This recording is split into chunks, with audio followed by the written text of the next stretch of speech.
Bonjour Niski, merci beaucoup d'avoir accepté cette interview pour Nexus. Pas de souci. Premièrement, félicitations pour votre victoire aujourd'hui. Un petit ressenti justement? En vrai, content qu'on ait gagné aussi, je vais pas dire facilement, mais c'était un peu un petit sombre. On n'a pas eu peur, c'était tranquille. Et en vrai, après la défaite d'hier, je savais qu'aujourd'hui, logiquement, si on jouait au même niveau qu'hier, ça allait passer assez facilement. Et c'est ce qui s'est passé, donc assez content. Dans quel état mental est la team, ou plutôt est-ce que vous êtes plutôt confiant ou stressé dans la course au play-off actuellement? On n'est pas stressé du tout, parce que soit on est dedans, si Heretics gagne, je crois, ou soit on a un tie-break contre des équipes qu'on, sur le papier, on doit gagner, donc ouais, assez confiant pour les playoffs. On t'a vu justement concernant plus ton champion pool. On t'a beaucoup vu sur des matchs classe des enchanteurs. Je pense à Nami, Karma et autres. Mais aujourd'hui, on t'a vu sur une Poppy justement où t'as fait des engages et engagé des fights de manière franchement très très propre. Est-ce que justement ce sont des pics qui sont en plein train ou est-ce que c'était entre guillemets une anomalie dans ton champion pool habituel pour l'instant? Alors, je pense que c'est des pics que je joue un peu.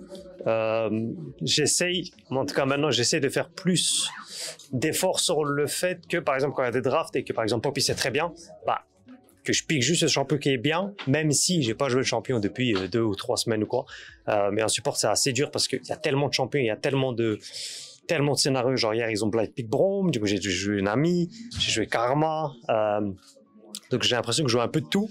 Après, je suis pas genre pixel sur, j'ai l'impression que je suis pas pixel sur aucun champion, mais je suis genre, je sais pas, un 7 ou un 8 sur 10 sur la plupart, donc ça me va. Et c'est ce que j'essaie de faire maintenant, surtout que dans les playoffs, bah, ça va devenir plus dur, surtout si on va en BO5. Il me faudra un plus grand champ pool, donc c'est ce que j'ai focus là-dessus. Ouais. Super. Et concernant plutôt ton expérience, on sait que tu es un vétéran de la scène maintenant, depuis de nombreuses années. La scène, tu connais en présentiel, que ce soit à Berlin ou d'autres événements. Est-ce que justement devant une foule aussi endiablée, que ce soit les Golden Hornets ou même le Benter avec le Blue Ball, est-ce que ça te fait toujours l'effet, le petit frisson dans le corps, ou est-ce que ça justement ça te renforce, est-ce que ça te met en confiance? Ben, je préfère jouer dans une grande scène en vrai de base. J'aime pas trop jouer à Berlin. Je sais pas, c'est comme si je jouais de la maison.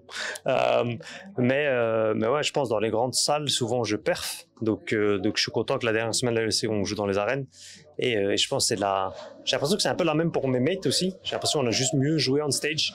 J'ai l'impression qu'il n'y a pas eu de stress, des trucs comme ça. Donc ouais, je suis confiant pour la suite. Et ouais, pour moi, jouer sur les scènes comme ça, c'est pourquoi je joue à LoL. Parce que bon, jouer dans un studio pendant 6-7 mois, ça devient un peu chiant à la fin. Donc j'aime bien qu'il y a des events IRL et j'espère que ça continuera jusqu'à, je sais pas quand, mais l'année prochaine, j'espère qu'on en aura d'autres aussi. On espère aussi. Une petite dernière question. Il y a quelques semaines, il y avait eu justement un communiqué des Golden Hornets qui se plaignaient par rapport aux différentes performances. Tu avais répondu justement sur Twitter sur le fait que vous ne les décevriez pas. Est-ce que tu as de nouveau un message pour tous vos supporters? Ouais, bah, je pense que c'est juste trust de process. Enfin, pour moi, on a vraiment besoin de temps. Je suis choqué de moi-même déjà que je suis à ce niveau-là et que j'arrive en match contre les très bons supports. Donc, ouais, je pense qu'une fois qu'on est en playoff, on aura un peu plus de temps déjà. Pour moi, si on fait un top 4 déjà sur ce split, c'est déjà énorme en vrai.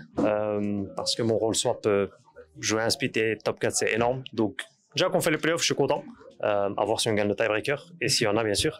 Mais ouais, juste continuer à nous supporter et sachez que ça travaille bien derrière les portes et qu'on donne tout, quoi. Même si des fois on troll et tout, c'est pas parce qu'on s'amuse ou quoi, c'est juste on essaie, mais des fois ça marche pas et c'est la vie. Donc voilà. Ok. Bon, en tout cas, merci beaucoup Niski pour cette interview. Bonne chance pour la suite. Merci. Et on espère le meilleur pour vous pour le tie-break. Merci.